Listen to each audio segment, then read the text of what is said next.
First ever factory outlet లో దంతెరా sale offer ఈ నెల 15 నుంచి 20 వరకు Mukunda jewellery Purvi grand opening November 1 KPHB లో. ఏడుకొండలపై కొలువైన తిరుమల వెంకన్న దర్శనానికి వచ్చే భక్తులకిచ్చే లడ్డు ప్రసాదం ధర పెరగబోతున్నట్లు వార్తలు వస్తున్నాయి.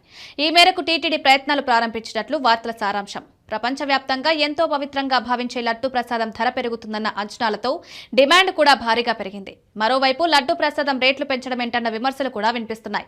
దీనిపై టీటీడీ చైర్మన్ బీఆర్ నాయుడు స్పందించారు. తిరుపతి లడ్డు ప్రసాదం ధర పెరుగుతోందంటూ జరుగుతున్న ప్రచారంపై చైర్మన్ బీఆర్ నాయుడు తీవ్రంగా స్పందించారు.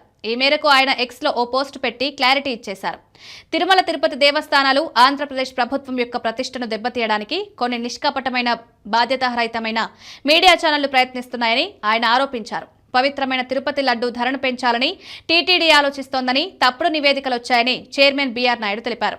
ఈ మీడియా నివేదికలు పూర్తిగా నిరాధారమైనవి, తప్పుడువి అని పేర్కొన్నారు. ఈ తప్పుడు మీడియా నివేదికలను తాను తీవ్రంగా ఖండిస్తున్నట్లు తెలిపారు.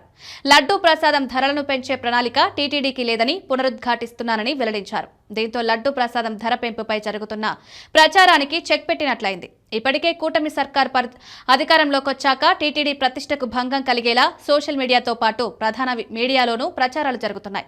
దీనిపై ఇప్పటికే టీటీడీ ఆగ్రహంగా ఉంది. తప్పుడు ప్రచారాలపై పలుమార్లు పోలీసులకు ఫిర్యాదులు చేసి కేసులు కూడా నమోదు చేయించింది. అయినా ఇప్పటికీ అలాంటి ప్రచారాలు సాగుతుండటంతో చేసేది లేక ఇలా వివరణలు ఇస్తున్నట్లు తెలుస్తోంది.